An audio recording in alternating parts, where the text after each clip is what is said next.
Our tanks are 40 kilometers from Moscow.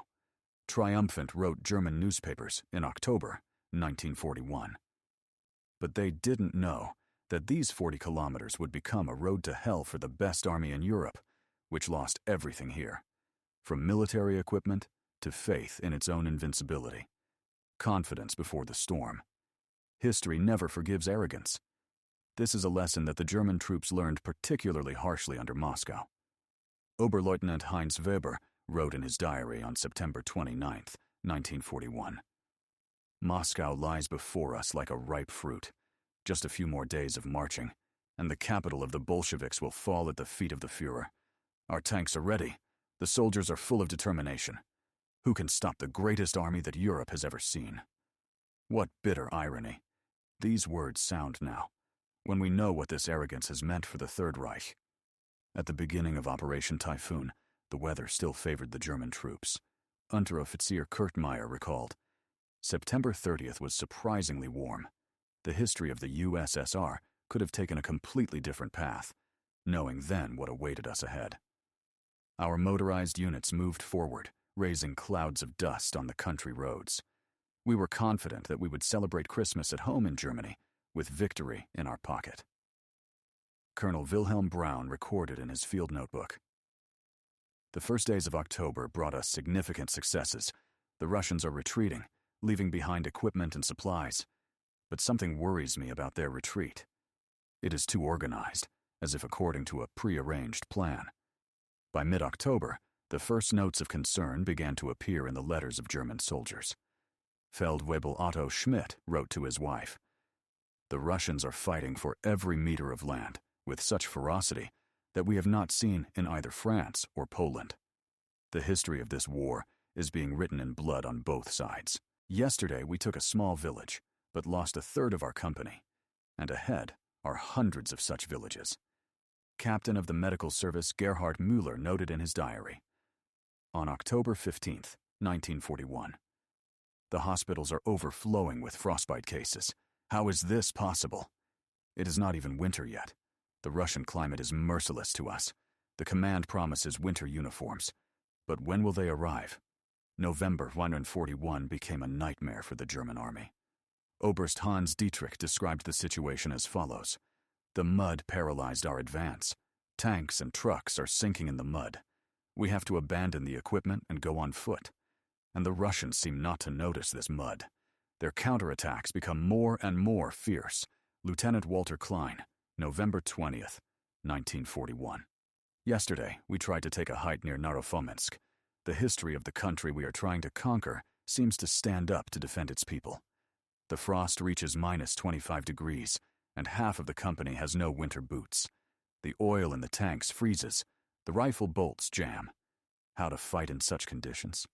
December 5th, 1941, became the day when all hopes for a quick victory crumbled. Major Erich Hoffmann wrote, "The Russians launched a counteroffensive along the entire front. Their appearance, as if out of nowhere, seems impossible. We were sure that their reserves were exhausted. Where do they have so many fresh forces? The Siberian divisions attack continuously, regardless of losses." Feldwebel Hans Bauer, in a letter from December 15th. "We are retreating. It is incredible, but the great German army is retreating. The Russians are pursuing us closely. Their T-34 tanks break through our positions like a knife through butter. Yesterday we lost an entire battalion of heavy artillery. There was no way to evacuate the guns." January 1942 became the month of the final debunking of the myth of the invincibility of the Wehrmacht. Colonel Friedrich Siebert recorded, "Soldiers openly say that the war is lost. The frost reaches minus 42 degrees. Half of the personnel are frostbitten or ill. The Russians seem to feel no cold. They continue to attack even at night." Military doctor Ernst Goebbels noted, January 20th, 1942, "The history of the USSR is now being written not in the offices of politicians, but here, in the snows of the Moscow region. Over the past week, more than 800 frostbitten patients passed through my field hospital. Many will have to amputate limbs. This is a war of attrition. That's what it is." By April 1942, There was no trace left of the former confidence in victory in the letters of German soldiers. Captain Wernerstein wrote, "Spring turned the positions into a swamp, but worse than the mud is the realization that we have lost the battle for Moscow. The Russians not only stopped us, they showed the whole world that the Wehrmacht can be beaten." The last entry in the diary of the deceased Lieutenant Max Schultz, dated April 19th, 1942. History will remember this battle for a long time.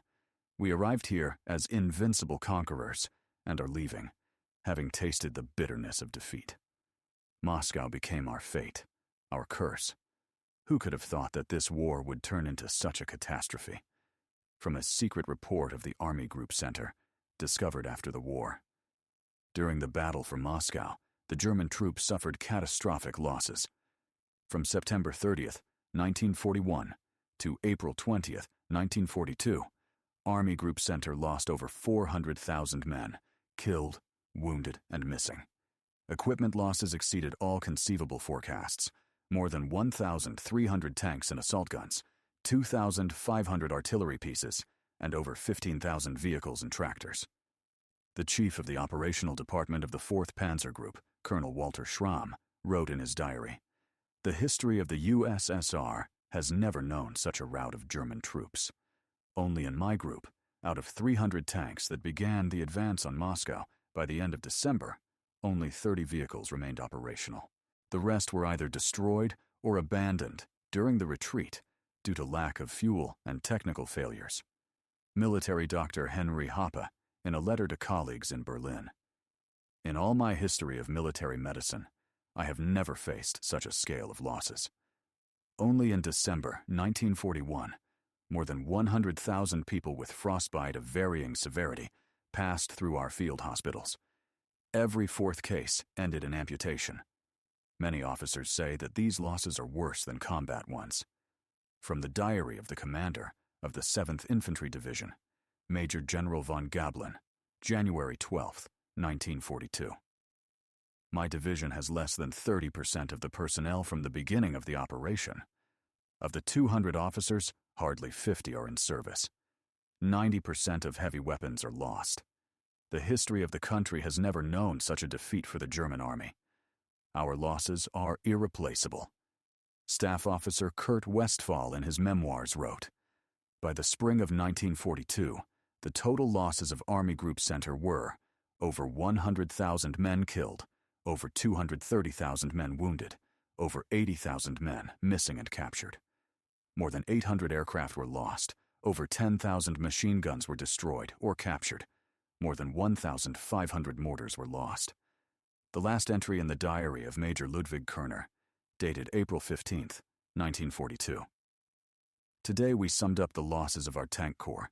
The figures are horrifying. Out of 350 tanks, only 22 operational machines remain. The personnel of the corps has decreased by 75%. 80% of motor transport is lost. This is no longer an army, but its miserable remnants. We are paying a terrible price for the arrogance of our command." The Battle of Moscow became a turning point, not only in the history of the Great Patriotic War, but also in the entire Second World War. In their diaries and letters, German soldiers and officers, unknowingly, captured the moment of the collapse of the Nazi war machine. Their testimony is priceless documentation of the era, showing how arrogance gave way to doubt, then despair, and the realization of inevitable defeat. The last lines from an undelivered letter of Oberst Karl Meinhof. "Someday, historians will study this battle and wonder how the best army in Europe could suffer such a crushing defeat. The answer is simple. We underestimated the strength of the Russian spirit, the resilience of the Russian soldier, and General Frost, who turned out to be the most merciless ally of the Red Army." A note from the unpublished diary of Field Marshal von Bock. "The losses in Moscow became a point of no return for the Wehrmacht. We lost not only hundreds of thousands of soldiers and a huge amount of equipment. We lost faith in our own invincibility.